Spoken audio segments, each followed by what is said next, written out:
I'm Sylvester, the current mayor of Daly City. I'd like to welcome you back to Navigating Tense Times, number 2. The last time we heard from a lot of folks from the community, nonprofits, and even our chief of police and city staff. And we continue to provide this dialogue to hear from our community during these tense times. So I don't want to take up a lot of time. Looks like we have quite a few speakers this evening. We do have a list already, and additional folks may chime in as well. So we will do the best to coordinate and moderate this discussion.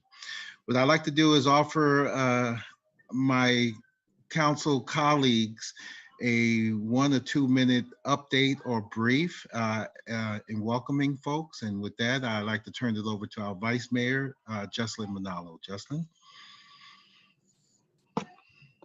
Thank you so much, Mayor Sylvester. I want to thank you for this opportunity for the continued discussion to hear from our community members. And I know that there has been many opportunities that those have given us through this moment today and from the previous discussion and through correspondence to us as council. And I know that this is a moment for us to respond during these tense times with Black Lives Matter, the systemic racism that has occurred far too long, and looking at the use of force policies that was shared with us last week from our DCPD.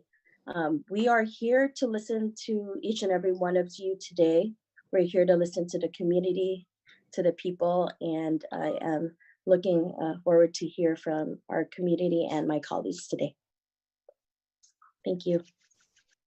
Thank you, Vice Mayor. Next, I'll turn it over to Council Member Ray Buenaventura. Thank you, Mr. Mayor. So I wanted to welcome everyone on this call and on this Zoom conference. The thing that I'm a little bit frustrated with in doing these kind of things is we get to hear from you, but we can't really dialogue with you back and forth. So I wanted to let you know that just because we don't affirm what you say or react to what you say, we are listening very carefully. And it's not the kind of meeting where we can just go back and forth with each other. We're more here to listen to your thoughts and ideas and take it all in, and hopefully we reach a consensus at some point to discuss implementing perhaps some of the ideas. So I want to apologize if that's the format, and it's frustrating to me because I like talking to you and I like getting information back and having that dialogue. But really tonight is about listening and hearing from you on your thoughts and ideas. So thank you for coming, and we look forward to the dialogue. Thanks. Thank you, Council Member Buenaventura. Next, we'll go to Dr. Rod Dasmakbual, Council Member. Right. Thank you, Mayor. I just prepared a little statement for this meeting. So I just want to welcome Daly City community and those that are joining us on our second open session, focusing on Black Lives Matter and what we can do moving forward. So our city council last week passed a support resolution endorsing the model ethnic studies curriculum that focuses on the interdisciplinary study of race, ethnicity, and indigeneity with an emphasis on experiences of people of color in the United States. The passage is connected to the Black Lives Matter movement to understand the inequities of our society and how the oppression of Black people have shaped our institutions to become systems of hierarchy and generational exploitation. As a city council member, I interpret this resolution as a starting place to understand how we as a city can address inequities at the personal, local, and global levels, and centering how these issues have furthered the exploitation of Black lives. So I urge my fellow colleagues to move beyond our symbolic gesture, but to embody the change and to move towards action. I strongly urge our council to take action at our upcoming meeting on Monday, July 13th to address demands that were created by the Daly City for Black Lives Matter petition that has, I believe, over 370 signatures.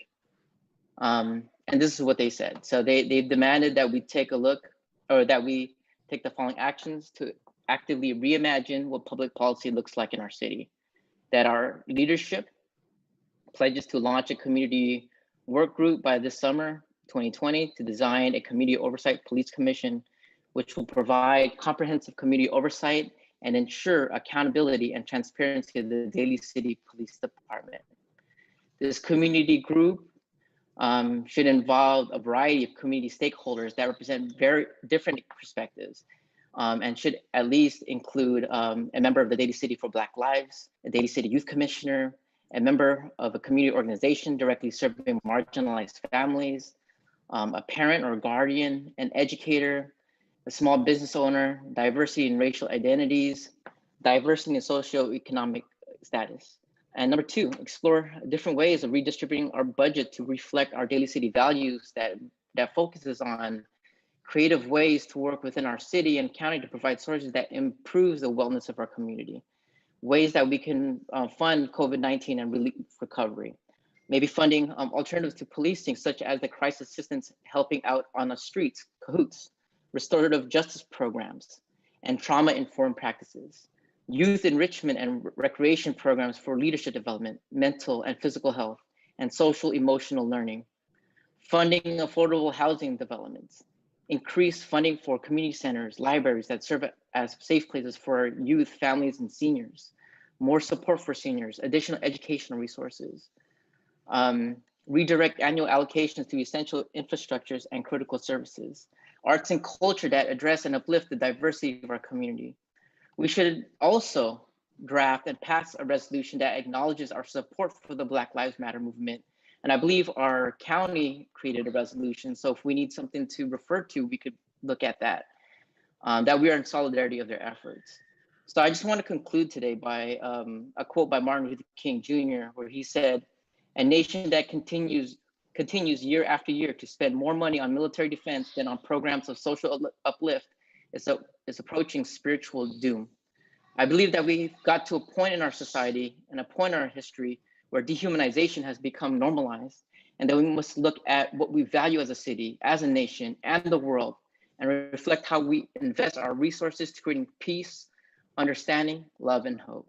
So I think that just listening to some of the feedback that I got from the first meeting, it really boils down to my short statement, because I hear that. I hear the statements, I've heard the testimonies, I've heard the emotions that are going, and I think in places of leadership, we have to have the courage to explore these demands.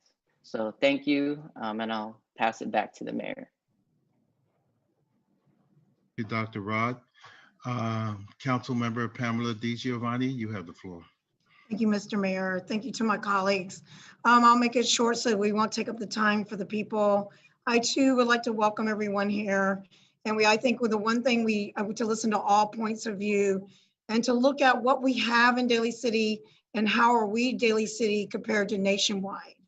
The sadness and the grief is unmeasurable on many things that have happened in other places. But what is applicable to Daly City is that we definitely, on all points of views, wants to make sure that there are no inequities in our city, no matter where it is, systemically or not, which I don't believe that we have a problem. We need to look at our policies, which I think the chief is going to go over, and then how we stand out by being ahead of everyone else. And we've already taken a lot of actions, and so that people can be informed. What do we already have in Daly City? What are the checks and balances that are already here? That thankfully is why we want to live in Daly City. Why do all the diversity want to live in Daly City? There's diversity in other places, but I really think that we are proud to be the central of having over 70% foreign born in Daly City. Says a lot. And when you talk to people in the community, they feel safe and welcoming. We want to make sure that that continues. So I look forward to hearing all points of view. And the common goal is to make sure that people are well informed on what we do have in Daly City and what we've done to be proactive in Daly City with what we have. And then we can just have discussions with our colleagues and looking forward to hearing from our speakers tonight, as well as our Daly City PD. And they'll be speaking on policies and things that they're doing and taking action. So, and from the last one as well, people know that they were already proactive in some of the other things. So in Daly, very proud to be in Daly City. So thank you, Mr. Mayor. Thank you to my colleagues. I look forward to hearing from all our community. Thank you. Thank you, Councilmember DiGiovanni. Okay, before I turn it over and open it up, we do have a few speakers. I thought I'd check in with our city officials. I'll start with City Manager Shauna Maltby. Do you have any updates you might want to share so that the group is aware and hopefully we can erase some redundancy this evening? Anything? I'm sure. Do you want Stephen or I to speak about the letters that have come in? I don't think we'll be reading all of them. I think that the city clerk has forwarded them all to city council. Stephen, do you know the number that we received? We received over 300. They were delivered to us. Okay, and they are in 43. varying opinions. Obviously, you may not have had the opportunity, since some of them have only come in today, to read all of them, but definitely have gotten a lot more feedback from the community as of today. Thank you, City Manager, Ms. Maltby, and we will do our best. I believe we do have a few speakers tonight, and we'll read off a few of the letters that I'm aware of, and for the most part, they seem to have been written on a template, so they're basically, most are the same. So we'll play that by ear as we move ahead. Chief Hensley, thank you for being on board. And I thought before we get started, I'd check in with you to see if there's any updates for this particular meeting. Thank you, Mayor, Vice Mayor, and council members and the community that are here with us to talk about these important issues. Yeah, we would like to provide some updates. So we have some use of force policy updates that we've been working through diligently with the Police Officer Association attorneys, and our city attorney. So if it's okay with you, we'll go over those policy updates. We'd also like to talk about the community engagement that the police department does. And that was brought up by the council at the last meeting, and we kind of ran out of time and didn't get a chance to talk about all the great things the police department does in the community now. And I don't even know if all the council members are aware of those things. So we'll put those up for you so you can take a look at those also. And then the last thing we'll share, and this won't take a lot of time, but the last thing we'll share is, what are some of the partnerships that the police department has forged over time that exists now to help us with these issues that we talk about when we talk about reimagining. The three primary issues that come up all the time are people dealing with mental health issues, people who are homeless, and people suffering from severe addictions. And those are three populations we deal with fairly regularly here in Daly City. So we'll kind of cover some of the other organizations in the county and in the city that we utilize to our benefit to try and bring resources to those populations so that we're not dealing with them over and over, and we can try and improve those lives. So I'll go ahead and turn it over to Captain Cameron Christensen now, who will, once Stephen allows him, he'll share the screen and we'll go through these slides with all of you. Thank you so much, Chief. You know what? I think that's a good idea so that at least the folks on board can have some transparency, or the best full transparency as possible, so that when the comments are coming up, we won't have to repeat or reiterate. And I think that would be a good idea, and then we can get the ball rolling. So go ahead, Captain Christensen, if you would go ahead and proceed, then we'll get right into the community. All right, thank you, Mayor. Thank you, Council. First, can you see the screen? Yeah, I can see it.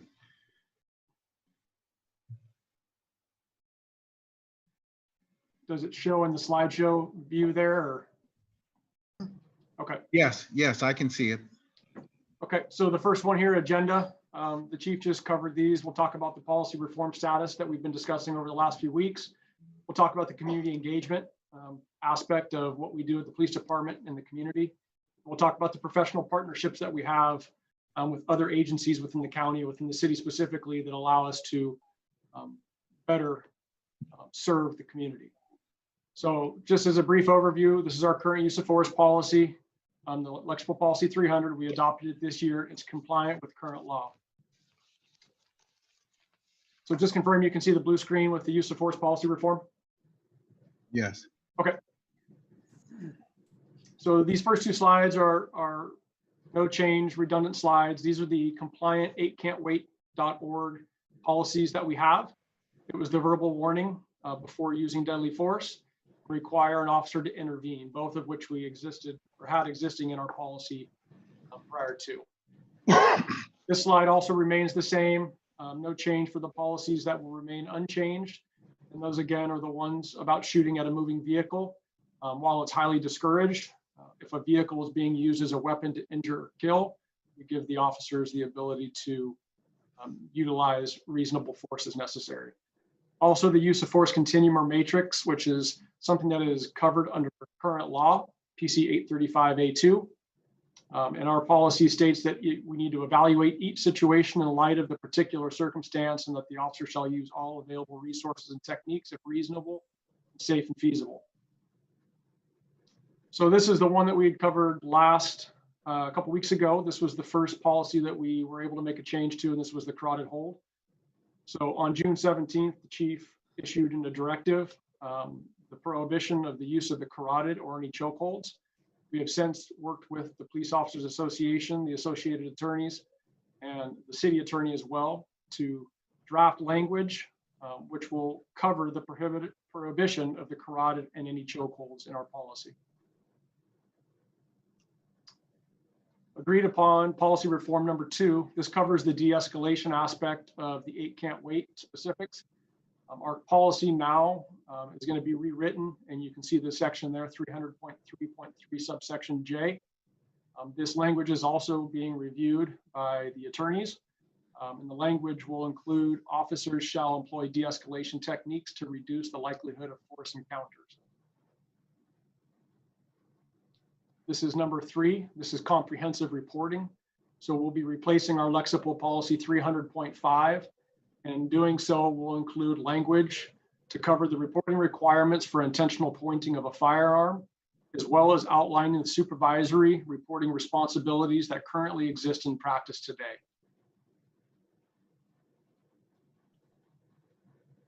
The 4th policy, which is the deadly force applications, will replace a certain section of Lexipol policy 300.4.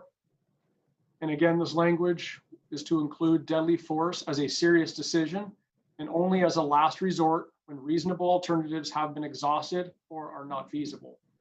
All four of those policy reform changes are in line with the 8can'twait recommendations and other policies that have satisfied those recommendations from other agencies.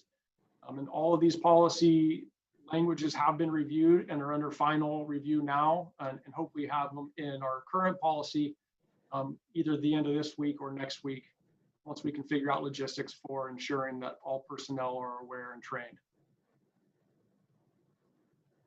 I'm going to cover community engagement a little bit. So as an example, the Daly City Police Department also has the Daly City Police Athletic League. Daly City Police Athletic League is a board of all volunteers made up of both people who work in the police department and people in our community who serve on this board. We do one main fundraiser a year, which is our golf fundraising tournament. That's our primary fundraising source. We do that every year with the intention of all the money that comes in, we're able to then distribute that money to community organizations, primarily revolving around youth and youth organized sports activities. The last couple of years, we've been rewriting our mission statement for the PAL to be able to allow us to make donations to other organizations in the city, in the community, that are not just geared around organized sports. So we've been doing this for many years. In fact, our PAL is the oldest police athletic league in the state of California. We've been funding police or community events for a long time. I won't read you on the list, but you can see some of the examples of the stuff we donated to, or the organizations we donated to in 2019, which was almost $37,000 worth of support. 2018, very similar. We donated almost $40,000 to community causes. Again, it's both sports related and non-sports related. A good example of non-sports related is the Pacific Islands Together Christmas in the Park event that they hold out in the Bayshore. That community always feels like they don't get quite the attention they should. We recognize that, and we make a large donation to PIT to try and fund as much of that program as we can, in addition to having officers there to support it, so that they can buy gifts for families who may not have the ability to do so. Next up, these are the events that the police department, not through PAL, these are events that the police department ourselves that we support.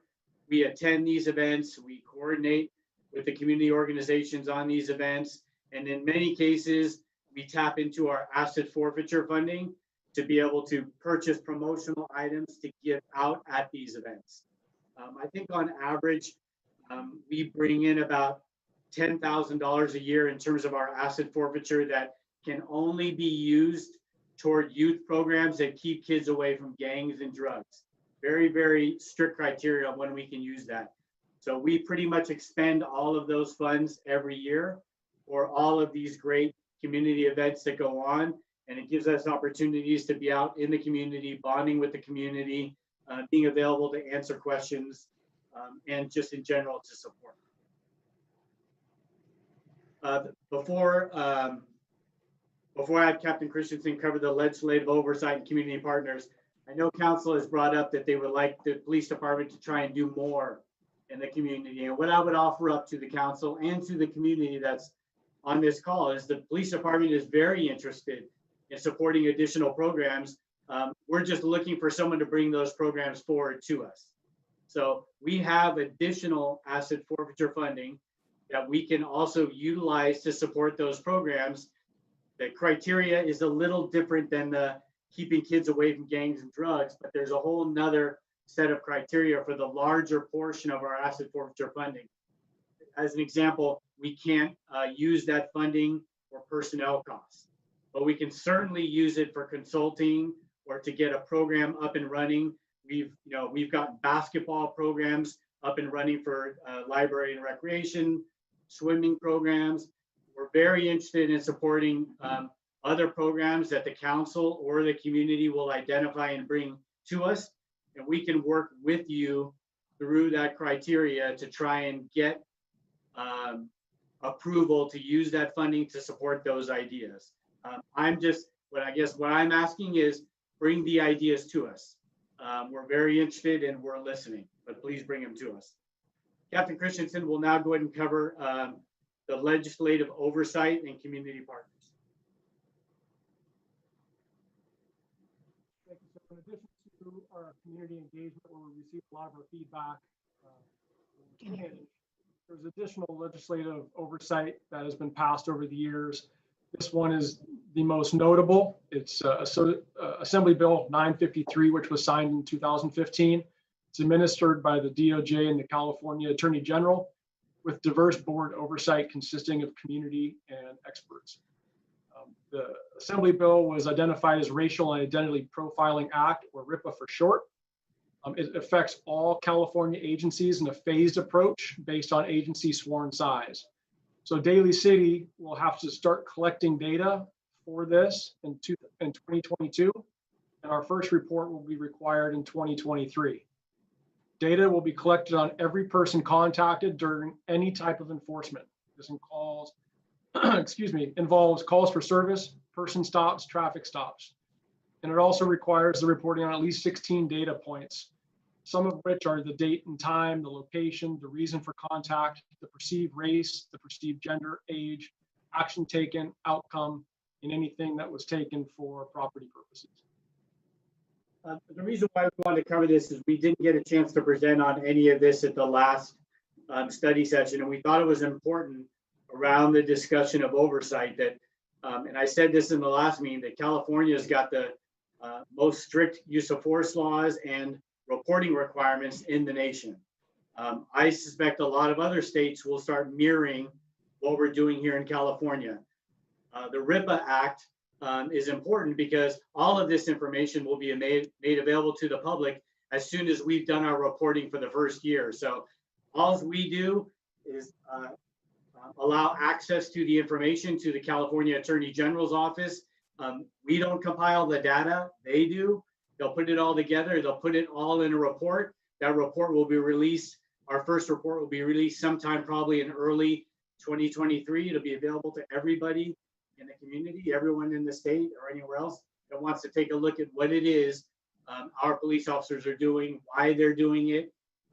Again, all these 16 data points that will really articulate really what an officer was thinking at the time he made that contact and what the disposition was in the end.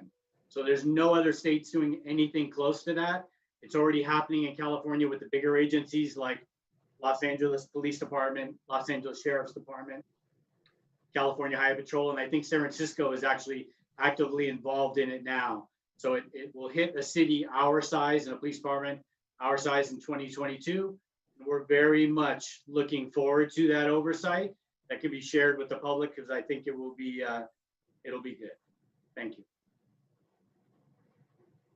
This is our last slide. We talked a little bit about our district resources that we in the police department utilize on a regular basis to help provide service to the community. So while we're asked to do a lot and we train a lot on things that we don't necessarily specialize in, there are plenty of other county resources and local resources that we utilize to improve our abilities, especially in acute situations. So some of these groups we contact on a daily basis. Others we only contact during acute needs. So CORA, the Community Overcoming Relationship Abuse, is the domestic violence reporting, which we report out on every single domestic violence to this nonprofit group that provides services to victims. DC Partnerships we utilize for homeless outreach and providing service to some of our community members when we come across those in need. San Mateo County Homeless Outreach Team is a team that we can utilize for homeless on the streets that we recognize that would benefit from some of the services that they provide. SMART, which is the San Mateo County Mental Health Assessment and Referral Team, is a specialized team through the American Medical Response, AMR, who comes out and provides additional services to law enforcement during psychiatric evaluation needs to take the law enforcement component away from the environment, assuming it's a cooperative and voluntary environment. San Mateo County Healthy Aging Response Team, which we'll utilize a lot for a lot of our residents here in Daly City when we come across individuals that may need their services as well. One of the acute service opportunities is the Psychiatric Emergency Response Team, which is through San Mateo County SO. We'll utilize them for identified cases where we need additional services. The San Mateo County Threat Assessment Team, there's teams for both adults and juveniles. Again, those are for more of an acute need when we identify somebody that needs additional resources and services, and those teams have countless numbers of different services and professionals attached to those teams that can provide different types of resources. San Mateo County Student Threat Assessment Team, those focus more on the schools and removing, again, the law enforcement component to some extent and trying to find other services for some of the school-related resources to help some of the students. And then the San Mateo County Human Trafficking Program, which we're actively involved in, and we attend meetings on a monthly basis, and we associate or assist them in all the details that they do throughout the entire county. That concludes our presentation. If the council or anyone in the public has any questions about any of that, we're happy to answer those questions. Thank you.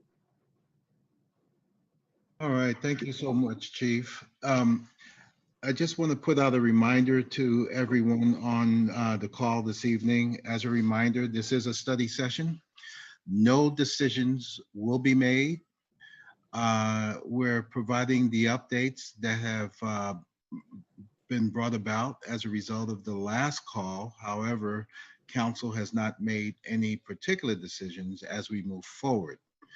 And there's no debate basically we won't get into a dialogue where we go back and forth debating. I do see some questions that have been posed in the chat. And in a sense, it's a form of debate, but we do want to try to get to those questions and answer some of those questions if we can.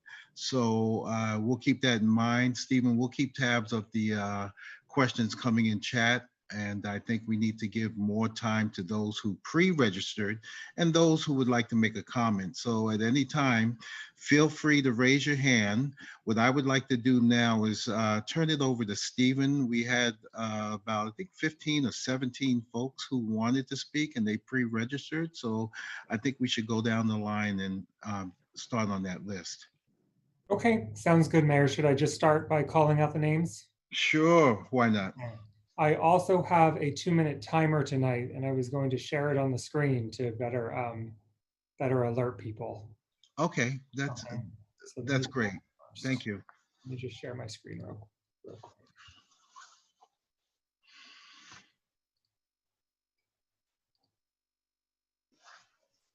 Okay.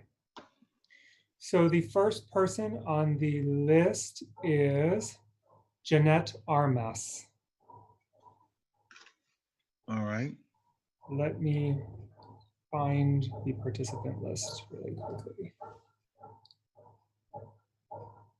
Hi, I'm here. Okay, we can hear you. Okay.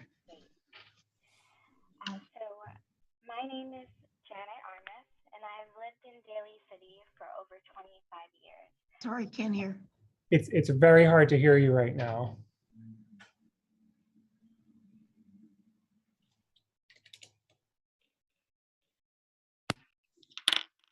Is this better? Oh yeah, much better. Okay. Okay. So I've lived in Daly City for over 25 years. I attended the previous study session about this topic, and a recurring suggestion that I heard from the community was the desire to invest in resources outside of the police department. I heard suggestions for non-armed organizations to respond to mental emergency calls and traffic management. I heard suggestions to invest in the youth and leadership programs and education. I also listened to a librarian say how underfunded their department is, and with the library receiving the third highest amount according to the 2019 municipal budget, it says a lot about how neglected the other departments with less money are. I would like to echo my support to reassess the budget and reallocate money from the police to other departments. I would also like to address the concerns that community members expressed about defunding the police. The phrase defund the police may seem scary and threatening because it leaves the false impression that the police won't exist. Defund the police does not mean we get rid of the police. Rather, it means that we should take some of the money that is largely budgeted to the police, which in Daly City is 40%, and disperse it to other departments and community organizations. If you fear that the police won't be able to operate without the 40%, I challenge you to question why. What evidence supports this thought? If the logic is because that's how it's always been, I would challenge you to think, why can't we do better? And more police does not mean better. The very reason we're having these study sessions is because our country is showing us the exact opposite, that more police actually means more violence. And to those of the community who want to argue that the Daly City Police is different, that they have done so much good for the community and are great people, that is not the point of the larger conversation where we should be focusing our energies. The point is that racism runs deep in a lot of our institutions. Jeanette, you're going to have to Oh, close, please. yes, just one last statement, including the police. But because we give a lot of money and power to the police who have access to fatal weapons, who are allowed to use physical force on others, who are not held accountable for their actions, we are supporting one of the deadliest forms of systemic racism. Thank you for your time. Thank you, Ms. Armas. Next, Stephen. Next up is Holly Lim. Ms. Lim, you have the floor. Thank you. Good evening. I echo much of the sentiment already shared last week and in the petition to create and fund new systems to make the police accountable and to do a deep dive into the police budget so we can reprioritize spending for community services and infrastructures that will make our communities safer. I also recommend looking into an independent police auditor similar to the one in San Jose. While many city councils throughout the Bay Area have already discussed and acted to review the police budget and reprioritize spending to protect Brown, Indigenous, and Black lives, Daly City Council has remained silent. The lack of action and the silence is deafening. I commend Dr. Rod for his commitment today to the community's demands. I believe that if the rest of the leadership really wants to move forward, they would. The best the council has done are study sessions. There are enough studies and books on the topic, stories already shared, and Black and Brown lives lost at the hands of the police. Residents have rallied, sent letters, and hundreds have signed a petition with clear community demands. What else do you need to learn and study to act? Mr. Sylvester, as our leader, I can't help but think the city staff and the city council are taking your lead to do close to nothing. We all know how heavily you support the police and how much the police support you. Mayor Sylvester, are you accountable to the police or are you accountable to your constituents? Because your silence shows you're complicit with the police and the injustice communities of color have faced at their hands. Mayor Sylvester and City Council, please do better. Respond to our letters. It's been a month since we've sent letters and petitions. Black and Brown lives depend on your leadership. Thank you. Thank you, Ms. Lim. Stephen? Okay, the next person is Marion Mann. And I will unmute you. Oh, it's not letting me. There we go. Am I unmuted? Yes, you are. Okay. I have lived in Daly City for almost 60 years, and I have watched and attended the city council meetings for over 50. What I find is in the last few years, things are changing remarkably. Always in Daly City, white and Black lives matter, both. Black lives matter, and so do white, Chinese, etc. Our police department is the best that we could possibly have now. They're very short. In a city with over 100,000 people, you can have a little more than one policeman for every 1,000 people. That bothers me because our police department is our protectors. They are our first ones out there. I mean, what would we do without a police department like we have? They are magnificent. I hear from my seniors, well, not right now, at least 30 or 40 times a month rather, about the goodness and the happiness they have with our police department. They are the ones that take the most money because they need the most money. I mean, we need them to protect us, and we need them to protect my children, my grandchildren, and my great-grandchildren. And someone talking about defunding them, why? They barely get along now with what they need. They've only got, 160 police or even that. But that's my take, and I'm just going to give you the old-fashioned here from what I have over the last 60 years. Thank you. Thank you, Ms. Mann. Okay, next we have Joanna Rosales. Good evening, Mayor, Vice Mayor, council members, and city staff. I come to you this evening to express the need to reallocate funding away from the police department and to redirect into other sectors of government. This does not mean there will be zero police. Reallocating highlights fiscal responsibility, and if done thoughtfully, can have long-term sustainable benefits that will reduce police violence and crime. It is better use of taxpayer money by shifting the focus of these funds to social services. A police response is not appropriate in all circumstances, such as mental health crises or quality of life calls like homelessness. I challenge you to reimagine a system where there are many different kinds of professionals to respond to calls. Some situations are better suited for a mental health professional, a public health practitioner, conflict mediator, or a youth development expert. Other government actors should be responsible for these and receive adequate funding for doing them. In recent weeks, cities across the nation are announcing the reallocation of funds from their police departments to programs for minority communities. Minneapolis, Los Angeles, and even San Francisco are choosing to listen to the national conversation that is happening by community to reprioritize funding. Some of these municipalities have a history of police brutality, yes, but I urge you to approach this with a proactive lens rather than a reactive one. Our city still has issues, and you cannot fix systemic issues by making police more visible in the community or by diversifying the ethnicity of the police officers. In closing, I'd like to end with 3 action items. Number 1 is to pledge to reallocate funds into the community through other sectors within the government. Number 2 is to commit to create a community work group to work in conjunction with the police department to ensure accountability and transparency, and to do so before the approval of the next budget cycle. This work group can provide a clear start on how to begin analyzing and reallocating the police budget.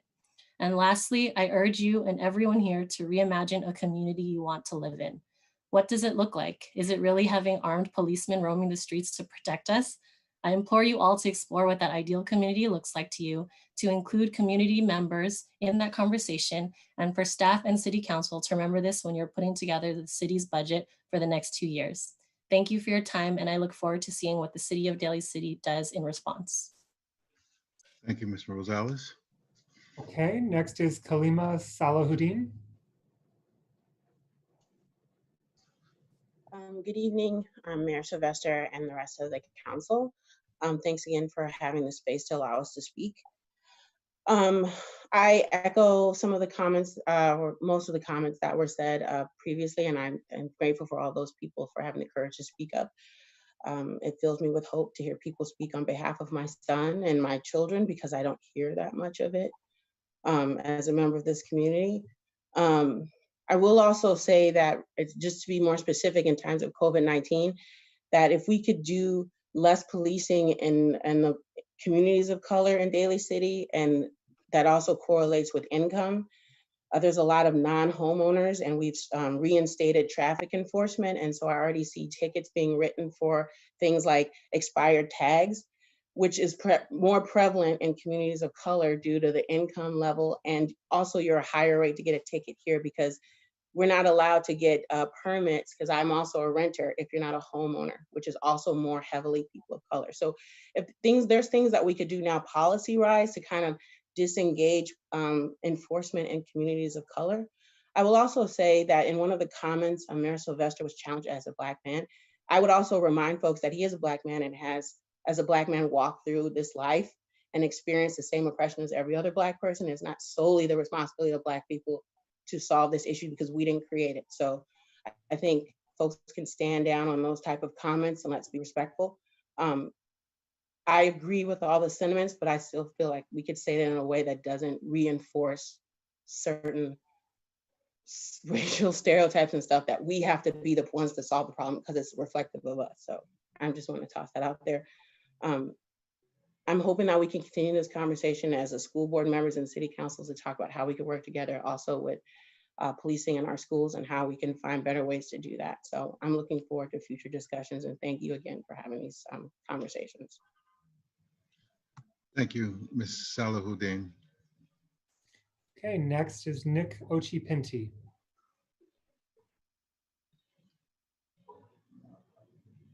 Yes, hello, can you hear me? Yes. Yeah, thank you, Trustee Salahuddin, for those comments as well. And I'm going to echo a lot of what people are saying. Just looking at the last few weeks, this process in Daly City, we just started, and it's something I think we all appreciate. But I do want to state that we are the largest city in San Mateo County, and people look to us for leadership.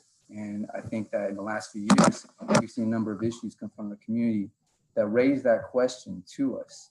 When we're talking about, as a city that embraces our immigrant community and generations of that, yet we're seeing ICE raids and people being handed over. And so even though the council has addressed this in words, it's something that we need an action that speaks louder. And the community coming out to speak about these things, I do want to applaud some of the progress we've seen the police department step up with in terms of addressing 8 Can't Wait. I still want to intone that addressing all 8 of the policies cited by 8 Can't Wait in the campaign are a minimum. But the problem really goes beyond that. And people have already spoken to this. We've seen Minneapolis take action. We've seen Los Angeles take action and actually vote by a vote of 4-1 in their budget committee to reallocate 133 million. Just today, we have the mayor of Berkeley announcing that they're going to cut 9.2 million. And these cuts, like people have said, aren't cuts to eliminate policing. They're cuts to put money in the services that police are addressing without having that kind of jurisdiction. So we're looking at another discussion and a next discussion, but we need policy action now. We need to look at the budget immediately. So that's the kind of discussion we look forward to, not maybe at the end of summer, but really at the end of this meeting and in the next regular meeting. Thank you. Thank you, Mr. Chapinti. Okay, next is Leanne Young. Can you hear me? Yes. Okay. Hi. So in terms of what I had started to comment from the last meeting, I think there needs to be more events where police actually meet youth and adults and young adults and older adults, etc. And I think that the community needs to meet with the police department so that they actually see us as individuals. You know, when you're more active in the community, then the police actually do know your face. So I think several people mentioned about defunding or reallocating money. I think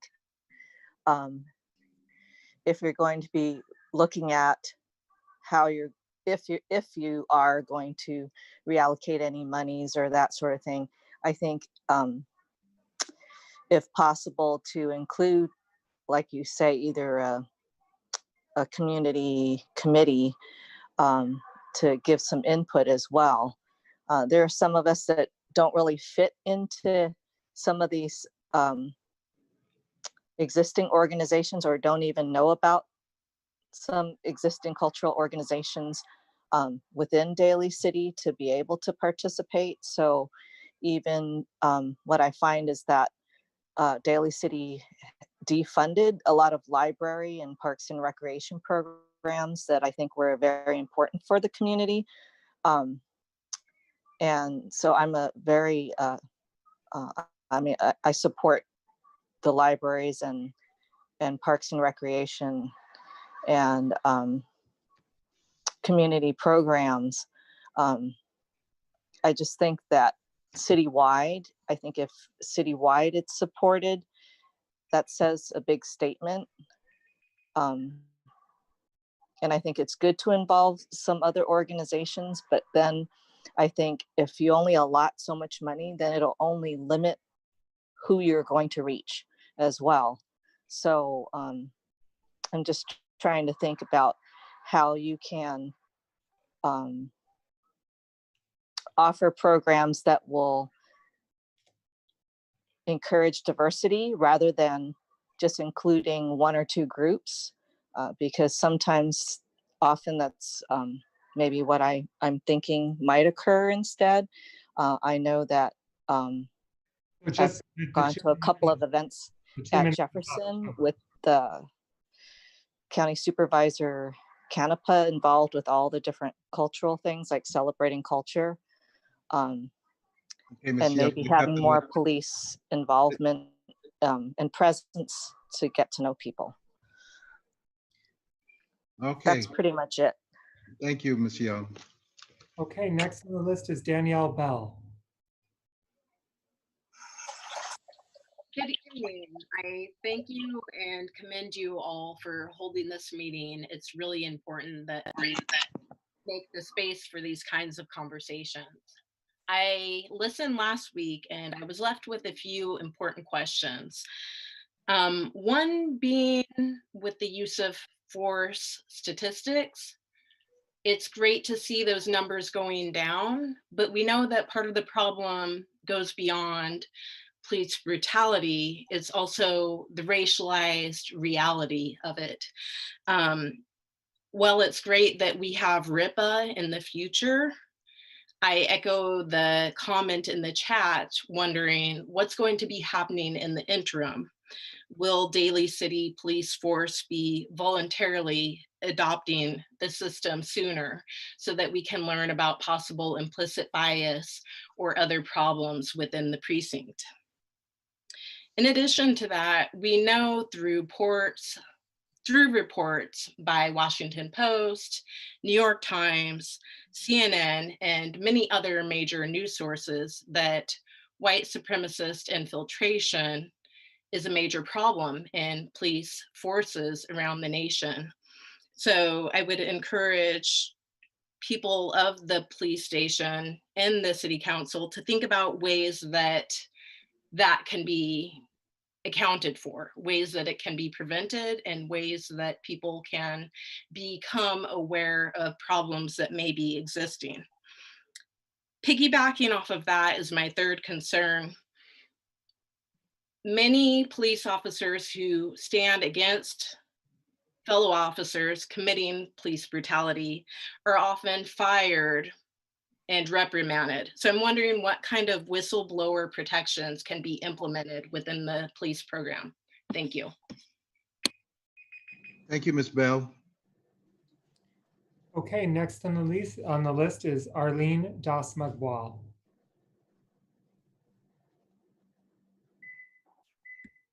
Hi, good evening. My name is Dr. Arlene Das-Magwal, and my pronouns are she, her, hers. I'm the chair for the Daly City Arts and Culture Commission, and I also work for the Division of Equity and Community Inclusion, and I teach ethnic studies at San Francisco State. I want to thank the city for putting together this study session. I do hope that these study sessions will result in an action plan from the city relatively soon, because I've been very patient with a response from the city, and I'm feeling a little dissatisfied with the lack of urgency to address what is happening in the world today. Black lives matter, and if Black people are free, we all get to be free. Today's uprisings reflect the historical tension of the past and present. We are now in the middle of this tension, and we are forming what the future may look like for Daly City. This movement is holding up a mirror to racist ideologies, racist institutions, racist relationships, and most of all, a mirror to ourselves. We are in desperate need of leadership that can shift Daly City's infrastructures and priorities to actively address systemic racism and to reimagine what public safety looks like. In this month alone, we've seen dozens of cities take action to disband and defund police departments, while Daly City has delayed real and meaningful steps and actions. We have yet to see a letter written and signed by the council on your solidarity for Black lives and how you will show up to address and respond to racial injustice. We must always value people over property and profits, that the idea of lifting up capitalism over people who have been harmed is part of the maintenance of white supremacy and capitalism. Prioritizing property over people is capitalism and anti-Blackness. This is an opportunity to reimagine a world that we live in that allows us to be our full selves and redefine safety and security. Here are some things that we can do.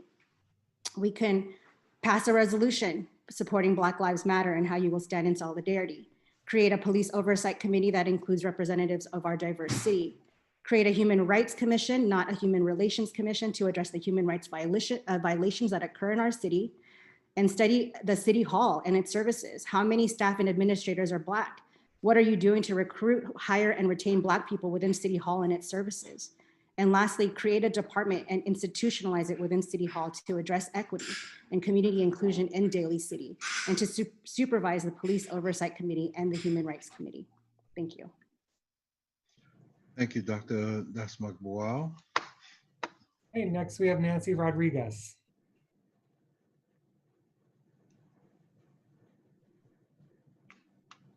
Well, thank you, Arlene, for everything that you said. I'm also on the Arts and Culture Commission. But I also I keep hearing about a lot of changes within the policies, and I recognize that that actually is critical to actually implement change, and that we have to address it at the policy level. But I don't hear a lot, like I hear about training, and thank you, Dr. Rod Dausmawal, for really pushing the ethnic studies, because I do believe it begins with education. I am entering my 25th year in education and working primarily with Black and Brown students, particularly immigrant students. So just kind of recognizing something that Councilwoman Pamela mentioned, that we have 70% immigrants in Daly City. And so recognizing that the issue with police is a universal problem. So a lot of times, like one of my neighbors said, they were driving, they saw like I think it must have been a ranger in a green uniform. They wanted a duck because they thought it was immigration. So recognizing that we have to find ways to actually better support all of our communities, including our Latino, our Afro-Latino, our Black communities, our also Indigenous communities, and really understand our history. And the other thing about like educating our youth, at no point have I heard about re-educating our police. I recognize that they do a lot of work, but as a teacher, I'm constantly re-educating. I have been reading and re-educating myself to figure out how to best support our students, and working on things around anti-racism. The school where I work has really pushed anti-racism for years, and try to re-educate, have uncomfortable conversations, checking ourselves, checking our own privilege. Even as Latino, Black, different community members, we check our privileges, but also recognizing how is the police re-educating themselves, learning about cultures, learning about some of the fears that are universal, that for 70% of our population are in my community, having the police around may actually just from the beginning already inculcate fear. So how do we change that? How do we reform that? And so I really appreciate what Dr. Arlene mentioned, because I do think it is a beginning, the Human Rights Commission. I do think it's about educating also our police, and not to underestimate, but I think if we have to keep educating ourselves as teachers, why not the police as well? Thank you, Ms. Rodriguez. Okay, next we have Lalo Gonzalez. Hi, good afternoon, City Council and staff. Thank you for hosting another listening session for the community. I think this is definitely a step in the right direction to hear more about the community's concerns, given our time with a global pandemic that has only highlighted the social inequities Black, Indigenous, and people of color navigate. I hope there are more conversations to come, and that those conversations are followed by action that reflects what we are hearing today. I strongly believe that this is the time to prioritize the essential needs and services that have been exacerbated since the start of this pandemic. This looks like deprioritizing the city's police budget for this upcoming fiscal year and years to come. For much of US history, law enforcement meant implementing laws that were explicitly designated to subjugate Black people and enforce white supremacy and capitalism. That's why Black people, along with hundreds of thousands of others, are calling for city, state, and federal governments to abolish policing as we currently understand it. We must divest from excessive, brutal, and discriminatory policing and invest in a vision of community safety that works for everyone, not just the elite few. At this point, reform is not enough. We know the safest communities in America are places that don't center the police. What we're looking for already exists, and we already know it works. We need to look no further than neighborhoods where there's easy access to living wages, healthcare, quality public education, and freedom from police terror. When we talk about defunding the police, we're talking about making a major pivot in national priorities. We need to see a shift from massive spending on police that don't keep us safe to a massive investment in a shared vision of community safety that actually works. We know this won't happen overnight. Ending police violence will require a thoughtful, deliberate, and participatory approach that has already begun.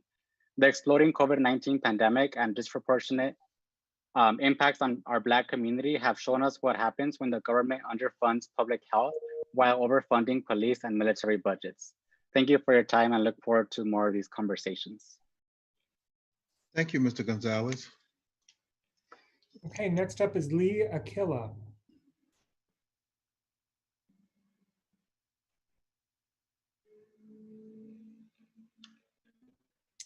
Good evening, Mr. Mayor, members of the City Council. My name is Lee Aquila, the president of the Daly City Police Officers Association. I wanted to take a minute to speak about the budget for the police department. While the police department is a significant portion of the city's budget, the Daly City Police Department has consistently done more with less. We have one of the lowest officer to population ratios in the county and spend over $10 million less on the police department than the two other cities in the in the county with similar populations. There's also been a lot of talk regarding police use of force and police violence and police brutality. I have not heard a lot of examples or any examples of this in the city of Daly City. And I think that the reason for a lot of this is that the men and women of the Daly City Police Officers Association are extremely professional. They're well trained. The department has been releasing its use of force statistics for 2 years. We're one of the only cities in the area, with the exception of San Jose, to publicly release all of our use of force data. And what we know when we look at the use of force data is that the use of force by police is extremely rare. About 0.1% of our contacts with citizens result in any kind of use of force. And the vast majority of those use of forces are physical only. In other words, officers use their hands or body weight in order to control someone and take them into custody. Look, we're extremely proud of the relationships that we have in the city. We have good relationships with various community organizations. A lot of people have asked that they want to get to know us better. I would encourage everyone to reach out to the police department. We're more than welcome to host them, to talk to them, to go on ride-alongs with them, to meet with them. Anything that we can do in order to improve our relationship with the community, we are open to do. I just want to close by saying that we're very happy and proud of our relationships with the city of Daly City and the citizens. Our officers come to work every day, 24 hours a day, 7 days a week, in order to help out and answer calls for service. And we're more than welcome to engage in continuing dialogue. Thank you for your time. Thank you, Mr. Aquila.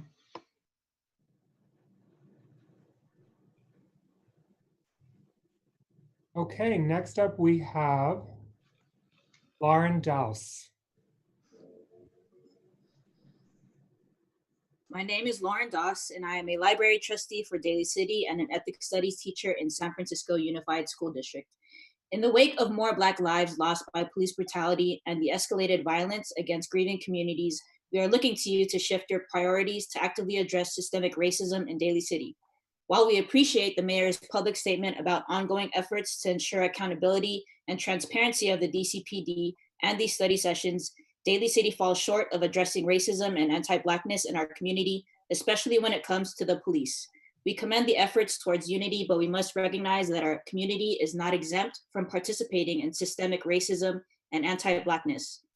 For a city that invests 40% of our overall city budget on police, it's time for Daly City to redirect police funding and resources towards sorely funded community needs, especially affordable housing and safe shelter, youth programs, community centers, libraries, immediate small business relief, education and culturally relevant curriculum, mental health services, critical equipment for health workers, and resources for seniors impacted by the pandemic. We need action and progress now to protect Black and Brown lives, and we know it is possible. In June 2020 alone, we've seen dozens of city councils, county boards, school boards, and local commissions take action to disband and defund the police departments. Meanwhile, Daly City has delayed real and meaningful steps and actions, and we can change that. The City Council's commitment to our two community demands in our petition will actively transform the interactions between our community and the police force, align our infrastructures and economic priorities to honor and uplift Black and Brown lives, and actively address racist beliefs and behaviors within the Daly City community. Our two demands sent to you all on June 8th have yet to be acknowledged and addressed. Since then, we've collected over 370 signatures and counting of people who are looking to you to be in solidarity and take action. Thank you. Thank you, Ms. Dowles. Now, Stephen. Next is Mo Tamasese. Hello. We can hear you. Testing. Yes, we can hear you, sir. Mr. Mayor and Council Member, I thank for the opportunity to speak tonight. I believe and I read that this is a study session for the council, and I will base my comments on that. Let us be real about studying the facts and studying the statistics and the real facts of what's going on, what has been going on in our city, our neighboring cities and counties, and the way our forces here in Daly City has been responding. I recall the report from the last time we had this meeting of only 0.1% of the response needed force. And from what I understand, of the 4 incidents, there were no serious injuries, only 1 with minor injuries. I've also asked the questions lately to another officers, how many shifts they have. I was told that one of the shifts, the 3 main shifts for the whole day, is being eliminated. Only 2 shifts right now. What's that mean? The time to respond to serious incidents is less, is lower. That means it takes long to respond. There will be, imagine things happen at the mall. Imagine, God forbid, a call for a bomb squad. How long will it take to get a bomb squad to get to a serious situation? I see the, everybody has a cell phone. Imagine your mom, your wife, your sister, your daughter getting beat up and phone snatched from them because of an iPhone. Who's going to respond? Please look at the statistics. The California Youth Authority is closing. Where are those people going to go? Look at the effects of the bill that sent back the people from the state into the city and county. Look at the real statistics and let's find the answers. Do not equate defunding police from racism. Yes, the city needs to work on racism building programs, but do not equate safety with the programs that we need to build our city on. My time is over and I would like to comment more when given the opportunity. Have a good night and thank you all. Okay, next Thank person. you, Mr. Thomasisi. Okay. Next person on the list is Francis Griarte.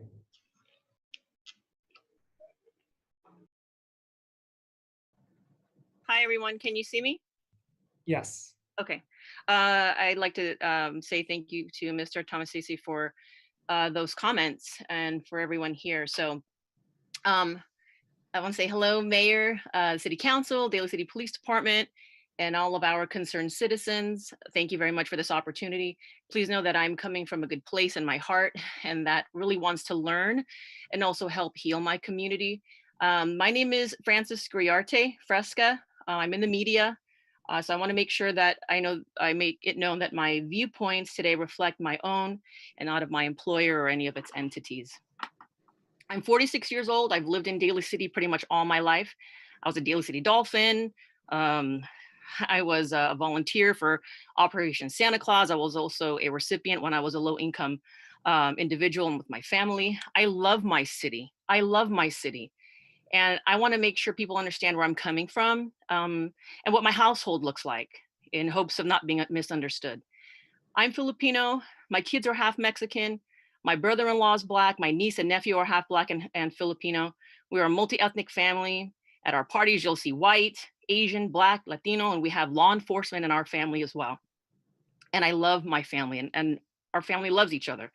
And we see love in our house and family gatherings. And it saddens me when we step out of the house, and especially now we see and feel a lot of division and everything is magnified. And my question to myself is, how can I be a conduit or bridge for my community so that my city can feel like my home?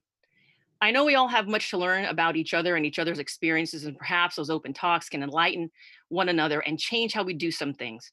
Our family over the years have had talks openly of the challenges or biases they face being Black, also talks about the challenges as being a police officer.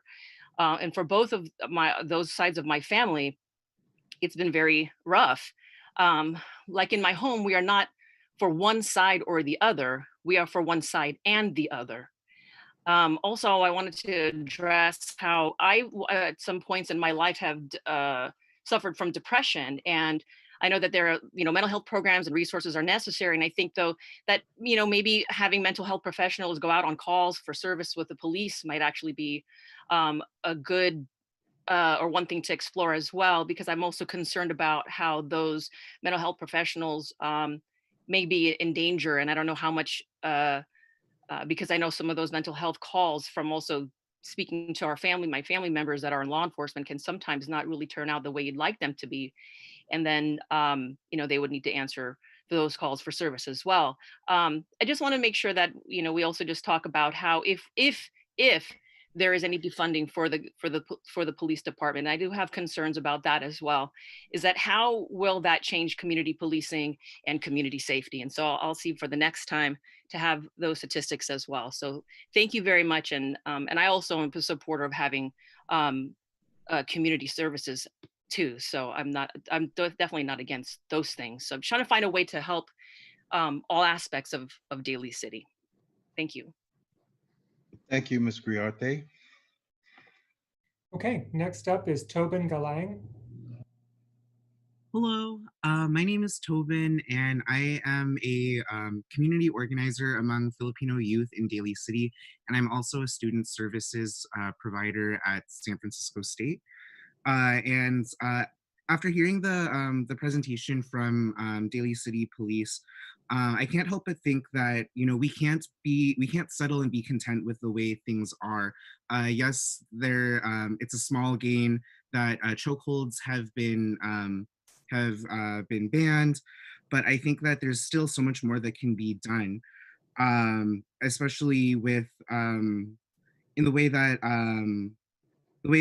there's so many other programs that can be and social services that can be invested into, that can also be seen as a way of as a preventative measure, addressing the socioeconomic conditions that often force people into antisocial activities that have been criminalized by police, and often put them at on the victim's end of excessive force, and that if we're able to really prioritize that in our city's budget, I think that real systemic change can start to be made.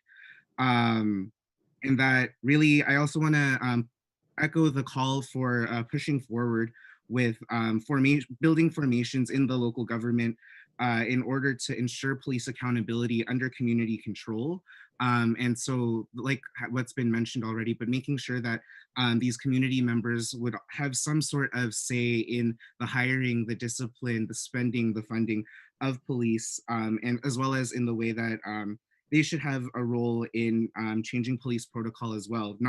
It shouldn't just be up to the police association and city attorneys. And additionally, also echoing that call for a human rights commission, as this is very much a human rights issue, but also in terms of being able to address all the other human rights issues that are going on in the community in Daly City, such as human trafficking that's been exposed within the community here. And yeah, so I just want to really echo all of those that have already been said, but really just make sure that it's being heard loud and clear by the city council to make a decision on this that is going to see some sort of concrete changes beyond mere performative like sayings and small changes. Yeah. Okay, thank you, Mr. Galang. Okay, the last speaker, the last person we have registered for the Zoom that indicated they wanted to speak is Christine Fuller. Good evening, Honorable Mayor Sylvester, Vice Mayor Rinaldo, Council and staff. I do agree the unconscionable killing of George Floyd catalyzed outrage in our country and around the world and the nation. From police brutality, excessive force, and yes, systemic racism does exist. I would like to echo the same movement for the other 12 lives that have been lost to oppression of police encounters. Sadly, racism exists in our society as a historical pandemic for people of color. People look at me, they look at me as a white person, but I am a person of color. To me, health equity is vital, okay? Not denouncing any of the speakers. Everyone has the right to the public voice. On the contrary, we the public must take a stance for public safety to be number one, as in every campaign platform, my oath as an EMT, the oath of office for the police department, and the well-being for our communities in Daly City. I will echo Officer Lee. 0.1%, that's 4 cases in history of the Daly City Police Department. Why the need for any human rights or oversight committee? I call to the question to my colleagues. I really call to the question. This has been existing 100 years, Daly City. Why? Why? If you defund, which is such a fearful term, and or reallocate monies, sometimes we only have 4 officers on at a time. If I, as an EMT, am called to a shooting scene, an active shooting scene, I cannot go into that global scene safety premise until it is cleared by PD, which may cost a life. So I'm speaking from an EMT. Also, a certain percentage is, I don't know if anyone knows, but a certain percentage of the operational cost, the budget, is primarily for salaries, retirees, etc. So it's not just a $37 million budget. I hear a lot about people talking about other cities and what their movements are doing. I get it. But look at Vallejo. They went bankrupt. And since 2009, because they were defunded, there was a call, fatally shot 6 suspects. So 20 people have been killed. So when you really want to talk about defunding our police departments, or better yet, reallocating, let's all be mindful of what areas of the budget will be observed. And if community programs on any level, it can be from Park and Rec. You have to, your time is up. Can you close for me? I'll please? wrap up, sir. Okay. So if my solutions would be, if there are any community programs that are not functioning, maybe look into that kind of reallocation. But you know, I have never seen community bias on records. And sir, Mayor Glenn, I thank you all for your time. And I really just want to echo, we really need to think about this. And having an oversight committee and a human rights committee, I do not agree with that. Thank you for your time. All right. Thank you very much, Ms. Fuller. Mayor, we do have one more person that chatted me that they would like to speak. Well, what I would like to do, can you hold that person? Apparently, folks, we're going to allow them the opportunity to raise their hand. And while they're doing so, at least we can keep a record. What I'd like to do right now is address some of the chat questions. So it's kind of like a breather. So, and perhaps the answers to some of these chat questions may provide additional transparency to our group. All right. One of the items in chat is, did the city council unanimously decide to pass a measure that would arm the police force with additional 150 tasers immediately after passing a measure that supports Black lives? Can anyone answer that, staff or the chief? It was county. Chief? It was county. Yeah. Mayor Sylvester, this is Captain Christensen. The chief stepped out for one quick second, but I'm unaware of any purchase of any additional taser resources anytime recently at all. All right. I believe that was an article possibly from San Mateo County. Yes. All right. Thank you very much. Why are police officers sent to deal with mental health related incidents when they aren't trained in mental health? It takes a therapist multiple years before they're allowed to go to work with clients with mental illnesses, but you allow a police officer who underwent less than 6 months of training to go respond to a mental health call. Could you answer that, Captain? The question as to why we're asked to respond? Yes. Just as far as the resources that are available, statistically speaking, for 2019, we had 522 psychiatric evaluation cases. So that's on average more than one a day, sometimes several a day. Of those, 96% of those, 502 of those cases were at the request of somebody from the community calling the police department. So it was, again, the family, the friend, the concerned citizen in the street, seeing some type of individual under stress and asking for services. While we have some of the county resources that we had described earlier, those resources are spread out for use throughout the entire county. So they're not available for immediate response. So that leaves the police department to be the first responder that can get there in a timely manner within the city that they operate, and then diffuse the situation and try and call some of those additional county resources. All right, thank you. I see one, can we get a youth-run food truck in Midway Village? They have many ideas. Mhm. Who would that go to? City manager or follow-up for permitting and et cetera? Business license and permitting, that can go run through my office. Okay. Let's see. I guess the question has been answered. Where can we find the data now? I believe that's on the use of force, and that's been provided. I did provide the link in the chat. Okay.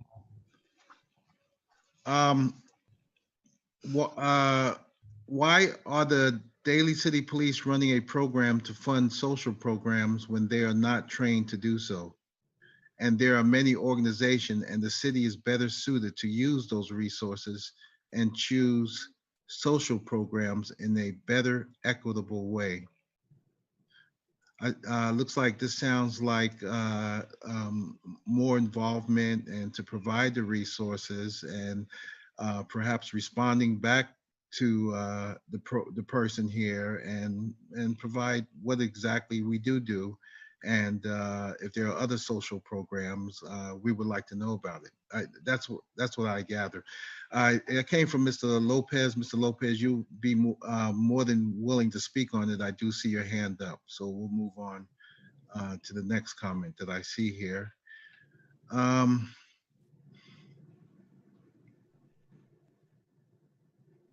Let's see, action plan. I would like the city to address racism against people of color in our community, like white privilege, exercising racial prejudice, verbal and/or physical abuse. I heard that this has occurred at our local Lucky stores in Mission Plaza. That's a comment. Where can we find the use of force data? Okay, that's been answered. Again, from Mr. Lopez, his question is, what is the process? Most police brutality does not get reported due to the limited ways members can report their incidences. Captain, can you answer that? Yeah, sure. So there's several ways that any of that can be reported. It can be reported via online to our internal affairs unit. It can be reported directly to any supervisor within the police department. And it can be reported to any other individual within the police department through online means as well. So. Okay, thank you. I see another comment. Someone's requesting a visual budget and breakdown of the entire municipal budget. I think it would be helpful for the community to see specifically how money is being spent. Do we provide all of our budget information for the public for transparency? We do. It is on our website. Okay. Yeah, and just for the public's information, on July 13th, we will be presenting to council the budget forecast in light of the pandemic. So that might be a meeting that the community would want to tune into as well. Some of the revenue challenges we'll be facing in the next few years. But yes, you're correct, Mayor. The budget is online. Thank you, Ms. Mulpey. As far as the programs that the Daly City PD has donated or supported, I am wondering what percentage of this, mainly youth population, directly benefited and supported the Black community. I'll leave that up to the police department to get further information on that, if they can break down the stats. Another comment, 40% of Daly City youth feel they have been discriminated by the police. Police are the last people they would turn to for help. This picture doesn't match the great community relations portrayed in the presentation. And there are a couple of links to review there. Uh, Another comment, in the domestic violence case, a person abused would not go to the workplace of their abuser. So could we have a better system? That's for the police department as a comment. Uh, the municipal budget is on the website, but really hard to discern. If the budget is for the people, it would be best if it was easily readable and digestible. I tried many times to read and understand the budget myself, and it was challenging. It's just a comment. Do we not see the problems of reporting directly to the police when they are behind the abuse? Okay, I see two hands up, and we would like to move it from chat now and to address folks who have placed their hands up. So we'll begin with Mr. Gustavo Lopez. Mr. Lopez, you have the floor. Hello, good evening. My name is Gustavo Lopez. I work at the Metro College Success Program at San Francisco State University. I'm also part of the 4 North County Coalition. Before I even start, I just want to give a quick stat. This is from the prisonpolicy.org. U.S. police kill far more civilians annually. They kill on an annual basis over 1,099 people. Compare that to Canada, that kills 36, Australia 21, Germany 11, the Netherlands 4, England 3, Japan 2, New Zealand 1, Iceland 0, right? So I just want to say that real quick, just to give some perspective, right? And I'm all about prevention, right? So even if we can say that the police are doing their job and everything's, kumbaya, why wait till a George Floyd, right? People could have probably said that about Minneapolis, and then George Floyd happened, or Trayvon Martin, or Oscar Grant, and the list goes on and on. I was a former teacher at South San Francisco High School, and I did violence prevention for over 8 years in San Mateo County, including Daly City, most of which I had to buy my own supplies, create my own programs. So it's very funny that we talk about defunding the police as a radical idea, but as an educator, we defund education every year, and that's not seen as something radical. I spent my time organizing after-school programs, working closely with youth and families to ensure a path that they have higher education and teach them to become active community members.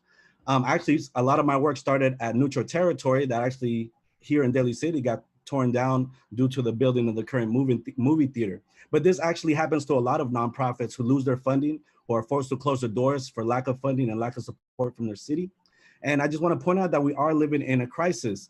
There's a pandemic going on. We don't have the infrastructure to address it. We don't have people don't have access to healthcare. We are basically expected to cure ourselves with no access to healthcare. We're told by our federal and state government to stay home, yet we have no money to pay bills. We have no funds for rent, food, and other needs. And we live in one of the most costly places in the country, you could even say in the world, which is the Bay Area, right?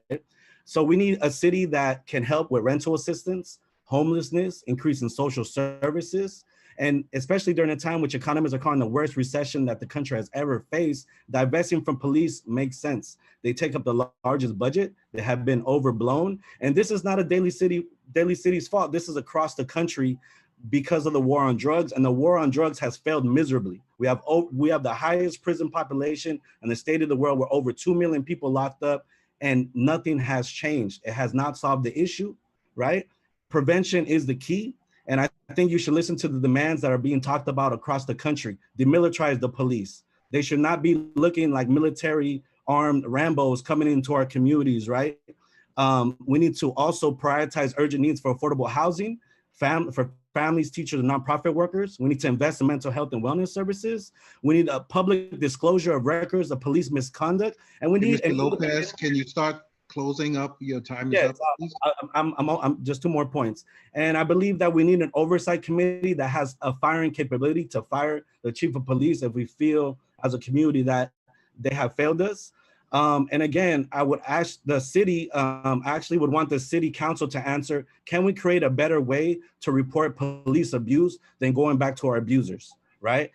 If I've been abused, I'm not going to go to the workplace of my abuser to report them because I do not feel safe. I'd rather have an independent body or go to some of these community organizations that could be a third party and oversight. So that's some of the things. Thank you for your time. And I hope that you do implement these. And I also recommend you read The New Jim Crow. And I also say that to the police, read The New Jim Crow so you can learn what's going on and you can be on the side of the people. Thank you, Mr. Lopez. All right, the next person we have is Ms. Justine Santos. Yeah, hi, good evening, everyone. Justine Santos. I'm a library trustee for Daly City, and I work as an organizing director for Californians for Justice, an organization working for racial justice in education. I appreciate this effort Daly City has made to hold these conversations with the community to engage around issues related to systemic racism, anti-Blackness, and its relationship to police brutality. These conversations are long overdue, and I stand with everyone today who was called to defund the police department to reinvest in community services, program people, infrastructures that directly serve community needs like housing, transportation, health services, and education. The call to defund police is actually about reimagining how we create safety in Daly City. There can be safety when communities have what they need, when communities are not finding fundamental resources for survival. While I hear the lived experiences of some people that police have ensured their safety, we have also heard from many today that the sense of safety from police is not real for everyone, especially Black people and other communities of color. That's why many of us are here for this conversation. I just want to urge the mayor and the city council to listen to what the community is asking for. Organizations like Faith in Action and YLI have been on the ground, ensuring that youth and family voices are at the forefront. Many residents came on today, including myself, and named full examples of where money can go. Listen to their demands as guidance for how to reinvest dollars. I also echo the need for a Human Rights Commission and a Police Oversight Commission, both of which need to be constructed with community members. If we strive to be a city of inclusion, equity, and justice, we should not shy away from understanding whether or not we uphold human rights in our city and whether or not our police department is actually accountable to its people. Thank you. Thank you, Ms. Santos. Let's see, who do we have next? Jose Villalobos. Mr. Villalobos, you have the floor. Thank you. Can you hear me? Yes, we sure Yes. can. Thank you. Thank you, City Council and officers present. I would just like to echo the calls for a Human Rights Commission or Police Oversight Commission. I feel that like a lot of the conversation we've been talking about has definitely been focused on recent events, especially about use of force. But I would also like to throw out there that a Police Oversight Committee would also look at issues that are also not just use of force, just sort of how police perception in the community is. Once again, I brought this up last week, but last year when DCPD turned over a undocumented resident here in Daly City to ICE, that was complete, violation of California law. This man was not committing a violent crime. He had just been pulled over for a parking violation, and he got handed over to ICE. I would feel that we don't have to have an incident like George Floyd to happen to then see, I don't know, as a Latino resident here in Daly City, I don't feel satisfied with how DCPD responded to that. I have not seen any sort of mending to the community. The numbers of the PAL sort of activities and donations that DCPD showed no sort of reparation towards the undocumented community here in Daly City. So I would fear if something like George Floyd happened here in Daly City, whether it would just kind of be brushed under the rug again. Also, just on the use of social media, I know DCPD, I've been following the Facebook page and Twitter pages for some time now. I feel they've been doing some improvements, basically caught in the act of doing certain crimes. But when you read the crime bulletin, crime is being committed by everybody, by all races. And my concern, and just to finish up, my concern is just, there's no patrolling of the comments. The comments seem to have this idea that only Black and brown people are committing crimes in Daly City. And I feel like that's not necessarily the best use of social media. Thank you. Thank you, Mr. Villalobos. Next, we have Ms. Teresa Fa'opua. Hi, good evening, everyone. Thank you for this opportunity, Mayor, and the rest of the council members. I appreciate having this conversation. I would like to address all the good things that the DCP has performed or has shown to the members in the community, and not just Bayshore, and to some of the people I know. The DCP Mr. Hensley has provided so much compassionate and passion for the Bayshore Seniors Committee. They came out of their way and took them to lunch. They provided on their own, and just looking at how they treated and respect to our seniors. I was raised from the island to know how to respect the elders. And back home, we respect the police.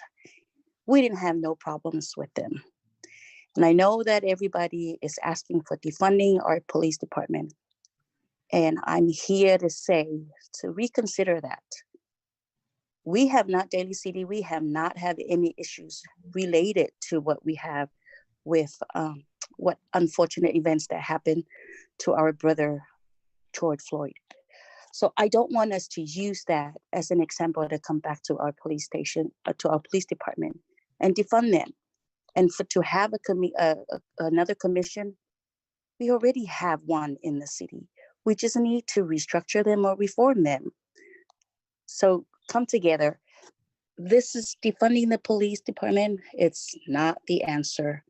And I don't think that it will be able to solve anything. I think that we should consider having a police department that come out there. I've seen it. They have shown themselves. They have come to and help our community and be there and help our children. We just need to come together and build together the city of Daly City. Thank you. Thank you, Ms. Fa'opua. All right, I know there's going to be more folks who want to speak. However, I don't see any hands, so I would like to start opening up to some of the comments that we received.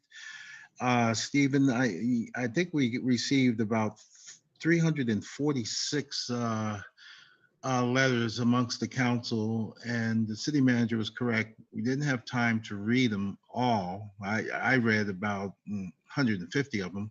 However, I did notice a common thread, and the thread was that some of them appeared to be like on a template form, and they were the same. So can you pick out a few of those that were basically the same and bring it to our attention?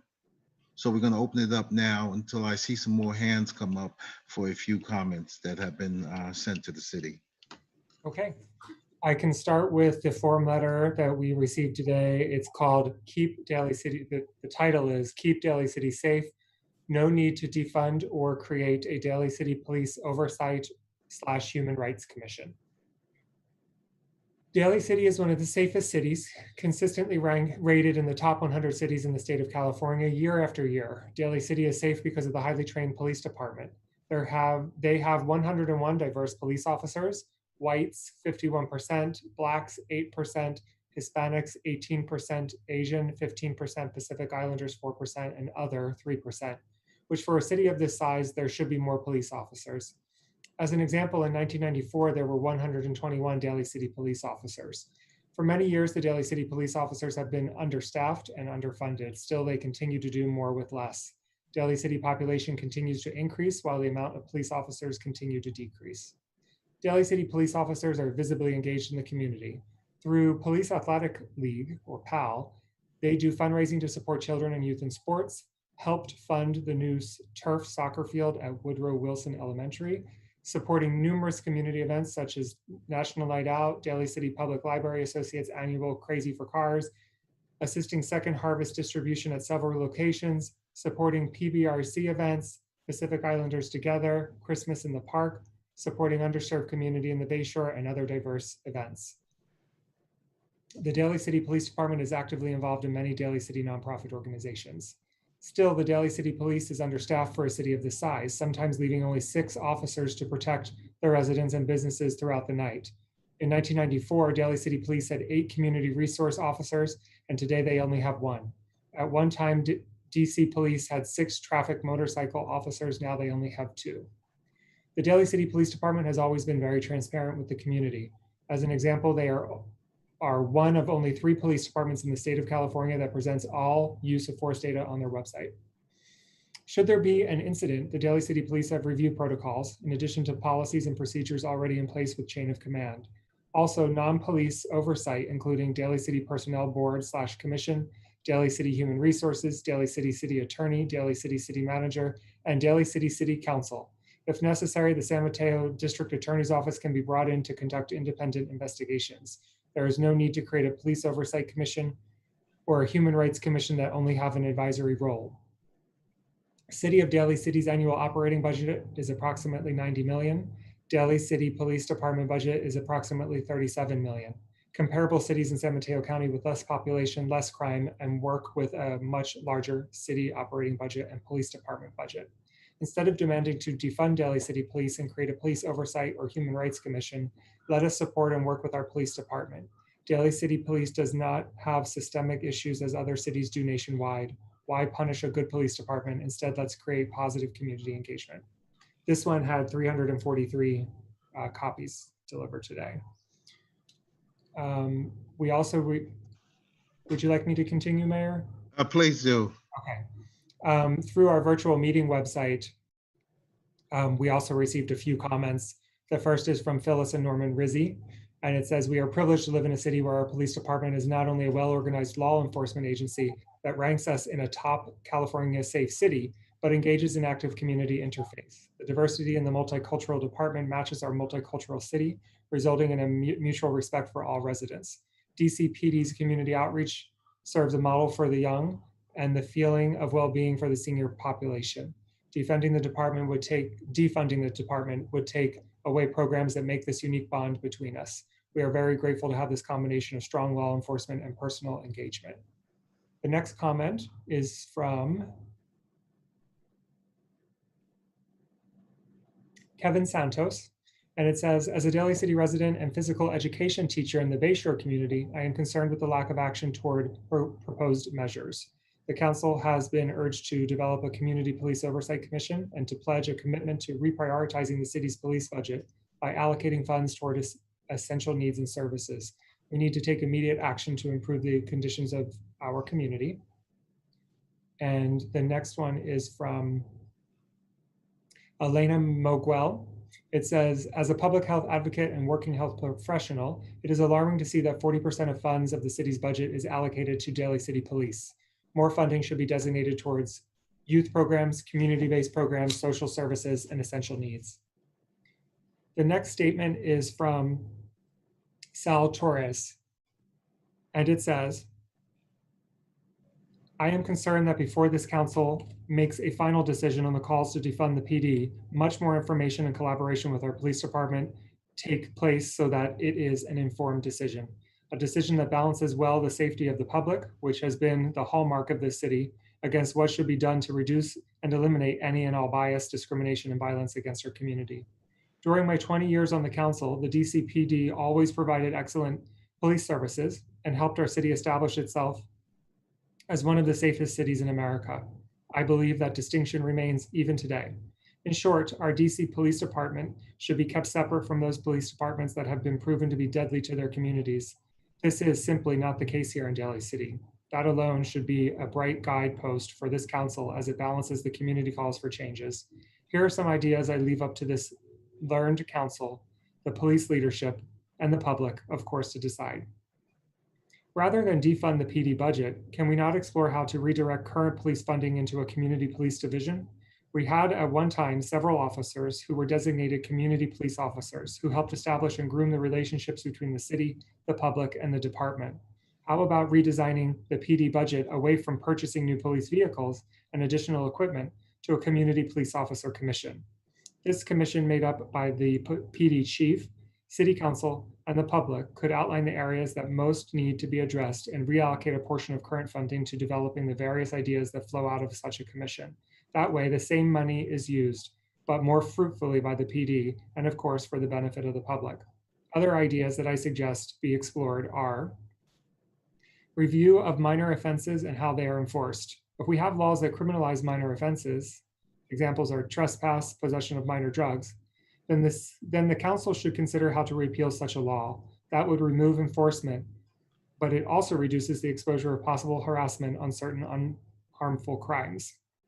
Again, community policing would help curb those offenses.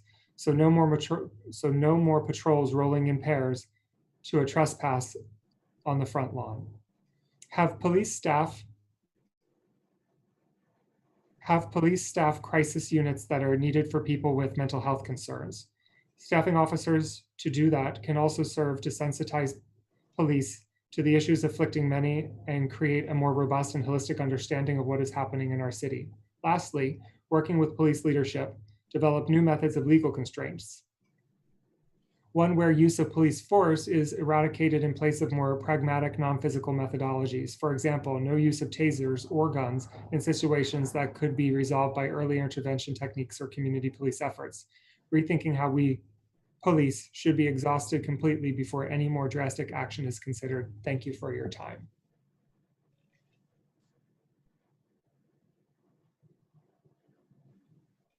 And Mayor, that is all the comments we received for this particular study session.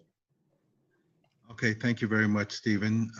What I'd like to do is turn it over to the community online.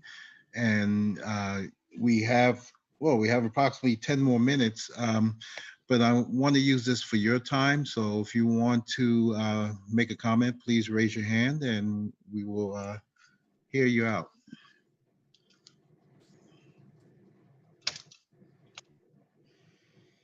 Okay, not hearing anything, what I would like to do is allow myself and council to proceed in closing this meeting at this time.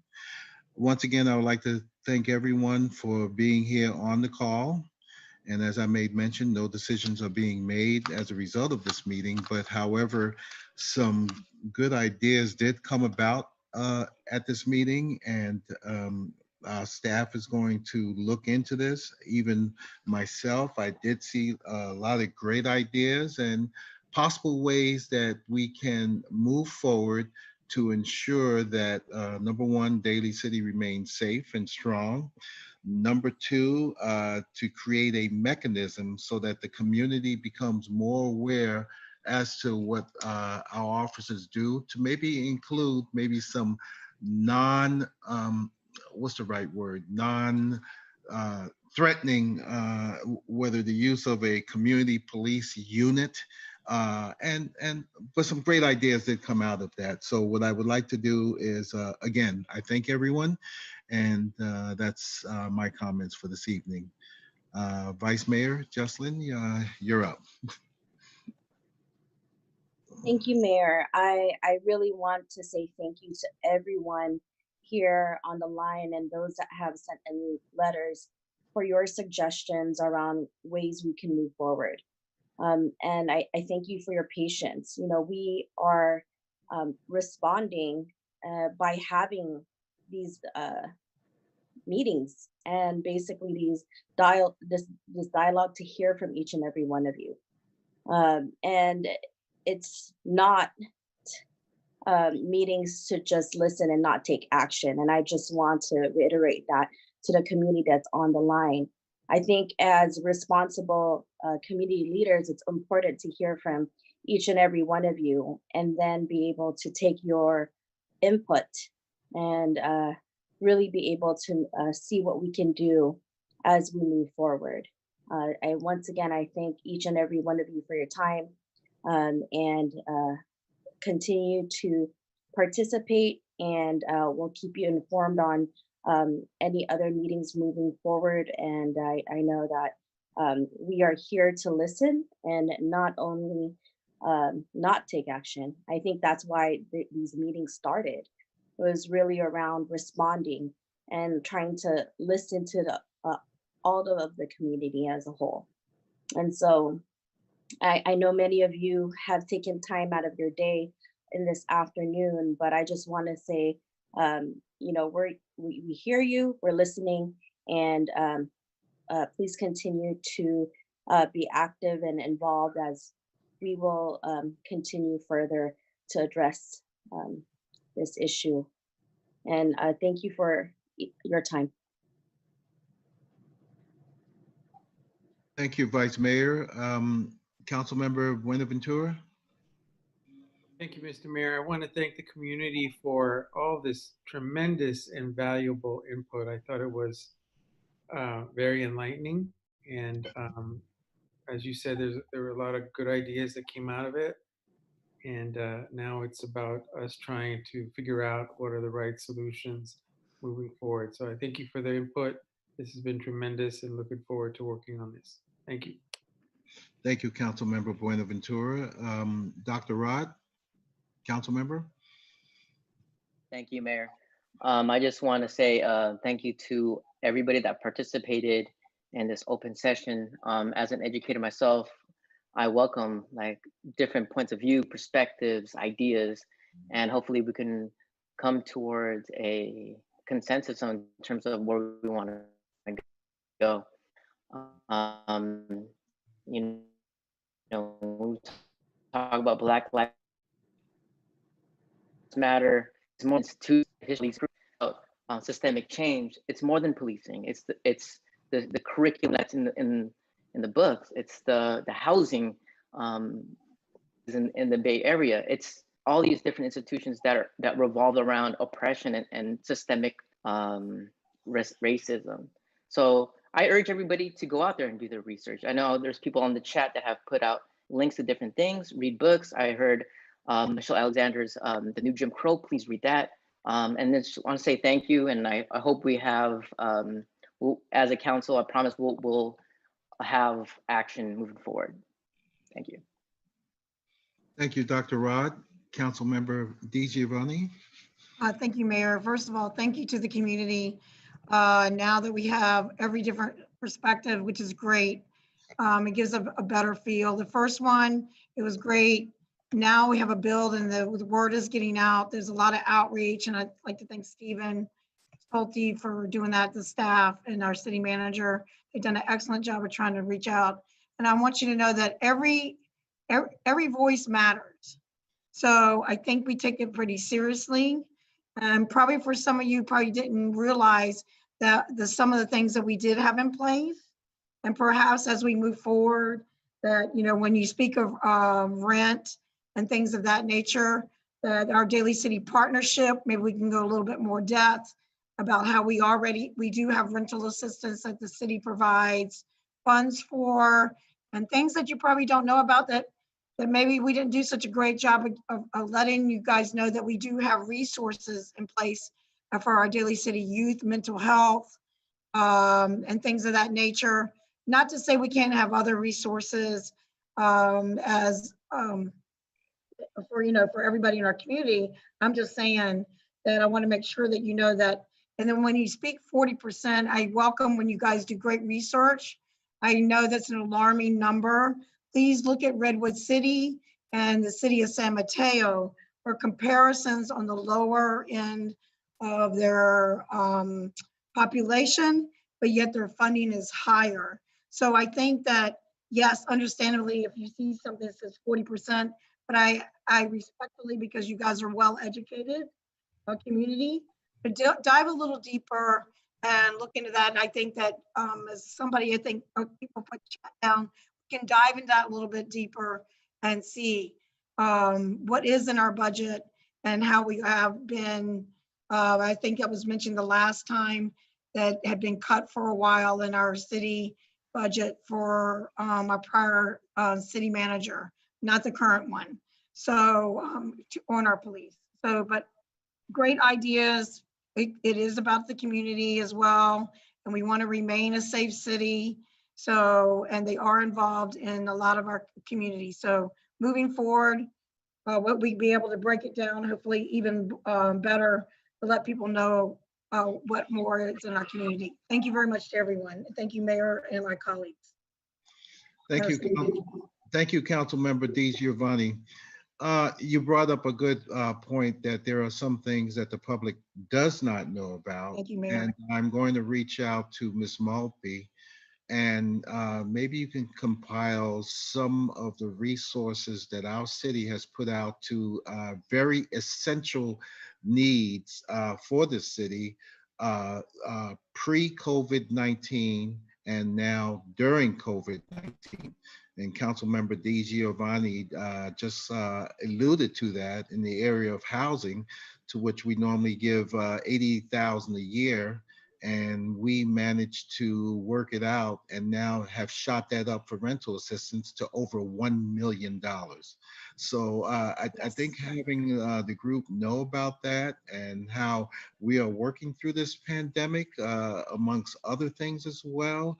But as a city, we have done very well, and we will continue to do well. And we understand that comments from our community and constituents are very important to us. So I thank you very much. All right, with that being said, I like to thank everyone. Please stay tuned for any further. And we really appreciate you being here this evening and spending your time with us. This was very productive. Thank you all. Good night. Stay healthy. We are Daly City Strong. Good night. Good night.